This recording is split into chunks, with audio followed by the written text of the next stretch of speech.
We gotta listen to each other. A-Train's Turbo Rush Energy Drink.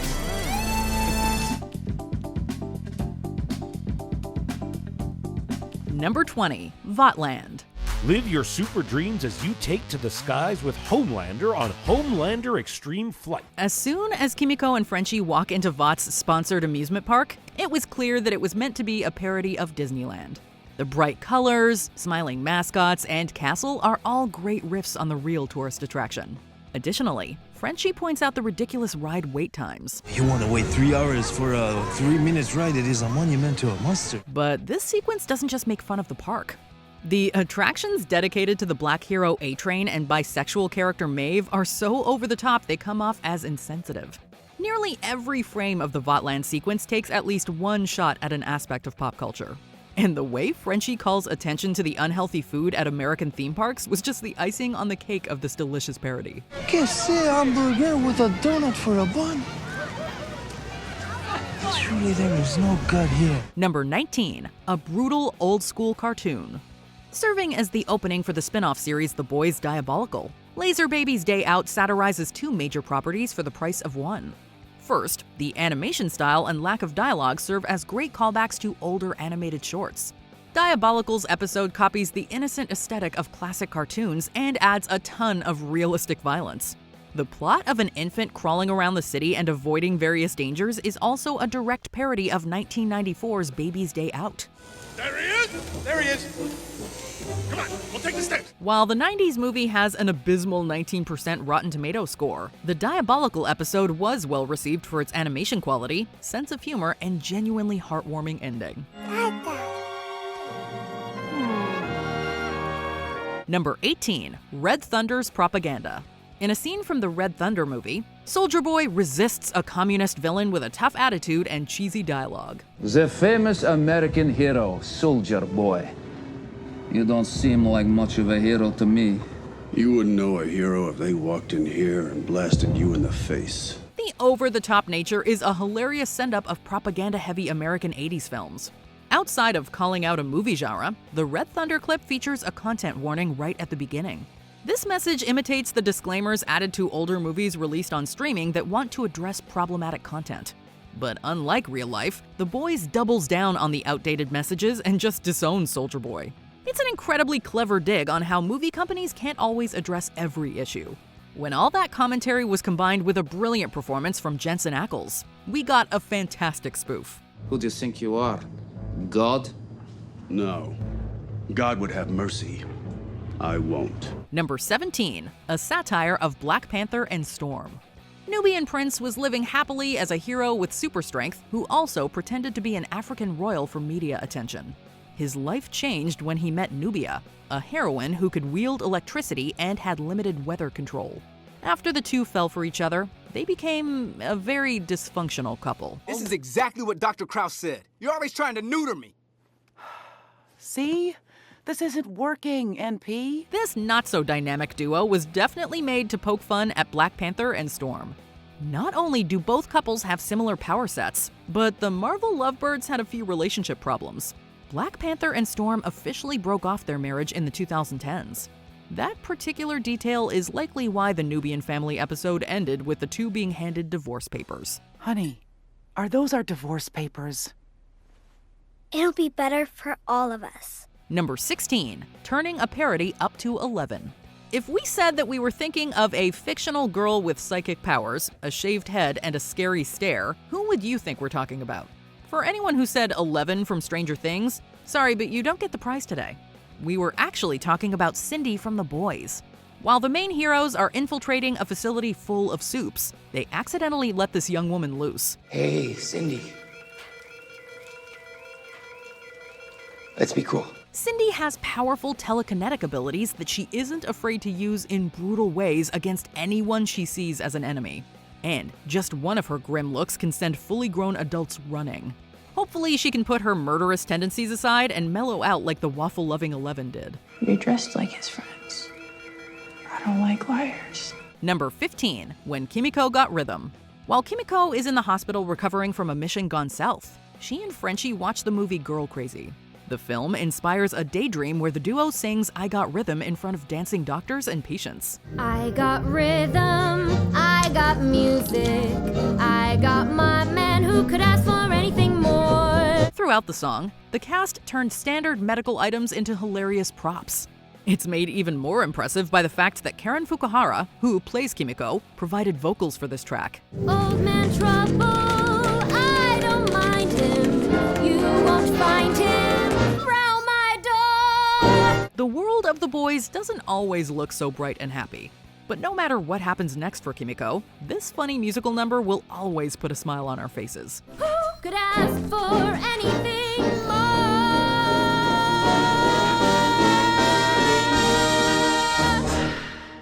Number 14, Twisted X-Men. A soup's powers first emerge when they're kids, still living with their parents. But what happens when those parents discover their kids didn't get the big-ticket powers? Marvel's Professor Xavier became famous for leading a school where gifted and often outcast youngsters could hone their powers and become heroes. The Boys' Diabolical naturally flipped that concept on its head. In one episode, we learn that a group of kids with bad powers were left at a school for the gifted child. The young people lived rough lives until they discovered they were forced to get their horrible abilities against their will. This shocking revelation led them to get revenge against their parents. While most of the episode is funny, the show never loses sight of how tragic the lives of the young people are. Although it is an X-Men parody, this diabolical story honestly wouldn't feel out of place in a Marvel comic. What do you want? What do I want? I want to feel, but I can't. Number 13, Vought Plus. With Vought Plus, you have the power to control the greatest content in the world. Since it seems like every channel has a streaming service these days, it was only fair that the boys got in on the action. Their Vought Plus network promises to give fans a combination of news, sports coverage, entertainment news, and so much more. The fake streaming service commercial also pays homage to a few of the characters that died during the course of the show. This advertisement is done so well that someone unfamiliar with the boys could mistake it for a real streaming service. Unfortunately, the commercial didn't tell us how to access this new world of content. But if it ever becomes available, be ready for a soup to come after you if you dare to share your password. Vought Plus, the world's premier super streaming service. Sign up now. Number 12, Social Media Obsession. The diabolical Boyd in 3D episode completely called out society's relationship with online appearances. After an average Joe becomes disillusioned with his life, he takes an experimental super cream to become handsome and jacked. After this new version of Boyd gains the confidence to date his neighbor, he starts posting every detail of their relationship online. The two become a huge sensation after both of them start using the cream. Meow. Seems like we're the new hot thing. What's that mean? Let's find out. Before long, they become so obsessed with looking good on social media that every other aspect of their life implodes. Despite taking place in a fictional world, this hard-hitting parody feels uncomfortably close to life. I know, I look terrible. Cherry. Don't hide them. Number 11, 7 on 7 News. Can you tell the American people why the FBSA hates superheroes? Okay, that's one way to start. It's a simple question. News personality Cameron Coleman is always down to defend the bad behavior of Vought and its twisted soups. That fact alone makes him a great counterpart of the Spider-Man-hating journalist J. Jonah Jameson. Beyond that comparison, Coleman parodies a wide range of subjects on his 7 on 7 news show. One short sees the fictional newsman imitate Bill O'Reilly by having a behind-the-scenes meltdown. Coming up after the break, a record-breaking prank. Somebody turn the lights up too bright and there's a glare on the teleprompter so I can't read it. Coleman's news program also promotes parodies of real programs. At certain points, he even has to stop to advertise products or companies. If you want a humorous riff on news shows, Coleman's got you covered. So please, join me for the Cameron Coleman Hour, coming soon exclusively on VNN. Number 10, American Hero. Livewire. Please hang up your cape and go. 2 contestants will win coveted slots in the 7. So who will go home and who will be the next American Hero? In the universe of The Boys, Vought decides the best way to get new members for the 7 is by searching for them with a competition show. The reality TV program American Hero becomes both a pivotal part of the plot and a great parody all in one. This soup show uses the same dramatic camera angles and mansions audiences are likely to see on staples like The Bachelor. When the participants aren't on camera, they acknowledge how fake some aspects of their reality show really are. We're running lines, actually. For a reality show? Right. The reality behind the reality. And the finale of the program features shocking last-minute twists that were actually heavily planned. American Hero perfectly skewers the imagery and production secrets people expect from reality TV. Final new member of the Seven is...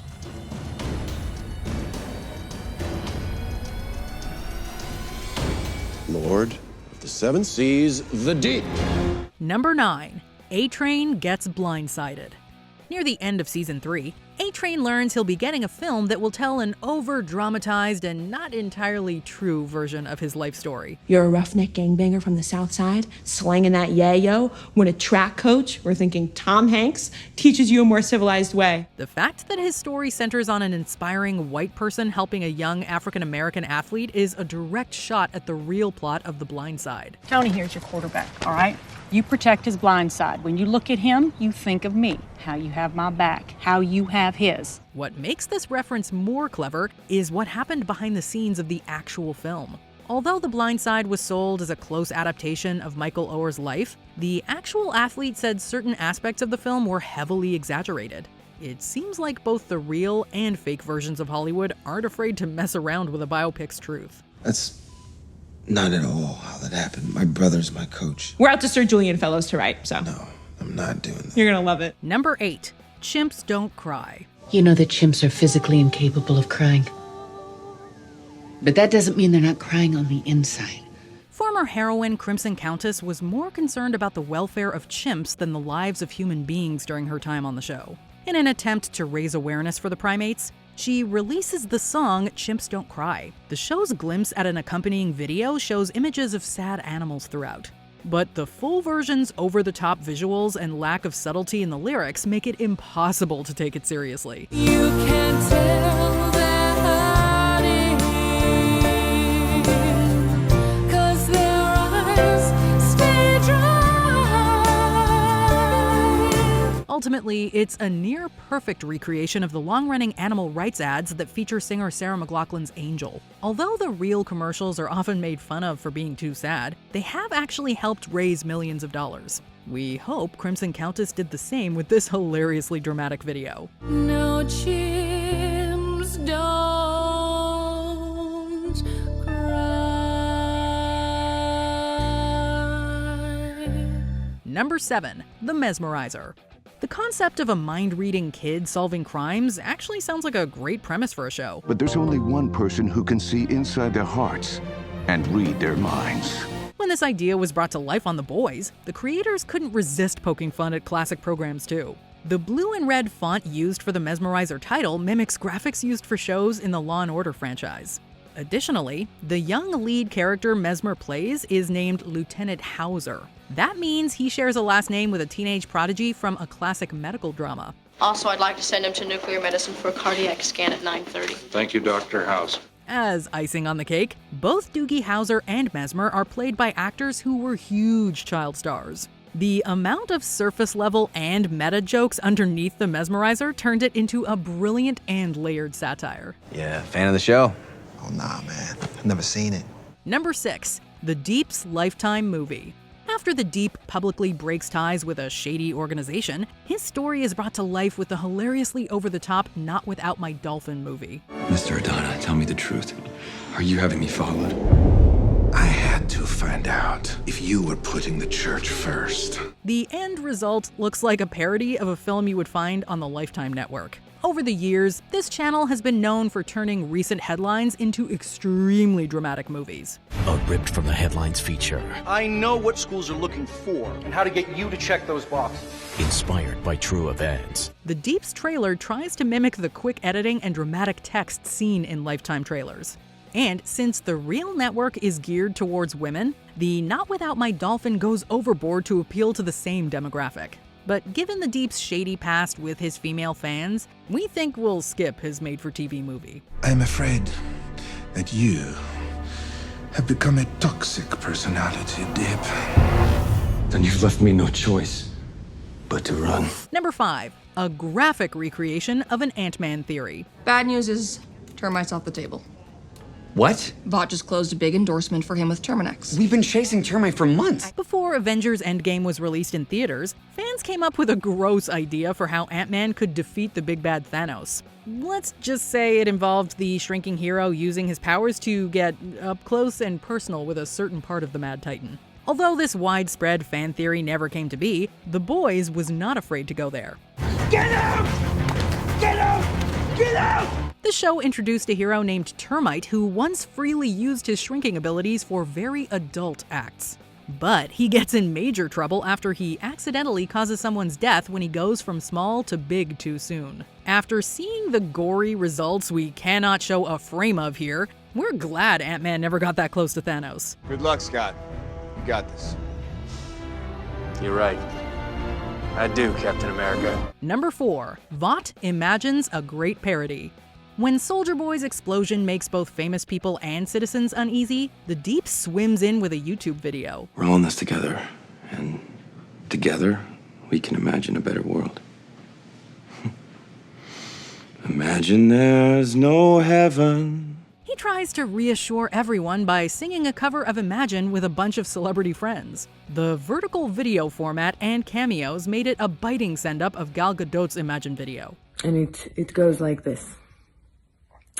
Imagine there's no heaven. Although she and her fellow celebs had good intentions when they released it in the turbulent year that was 2020, it was heavily criticized. Many people didn't buy that celebrities with huge fortunes and homes could really relate to the struggles the average person was having. Even Gal Gadot herself later said the video was, quote, in poor taste. Ironically, The Deep's incredible parody may have actually been better received than the original Imagine video. I hope someday you will join us.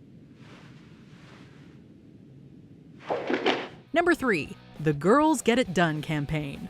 A scene where many of Marvel's major heroines teamed up in Endgame divided viewers. While some saw it as an epic scene, others thought the moment and dialogue felt a little forced. I don't know how you're gonna get it through all of that. Don't worry. She's got help. The writers for The Boys let everyone know they had a negative view of the scene by satirizing the Endgame moment almost word for word. But how are you gonna get through all of them? Don't worry. Girls get it done. But the show didn't stop there. When the extremely dangerous Stormfront attacks innocents, Starlight, Maeve, and Kimiko team up to stop her.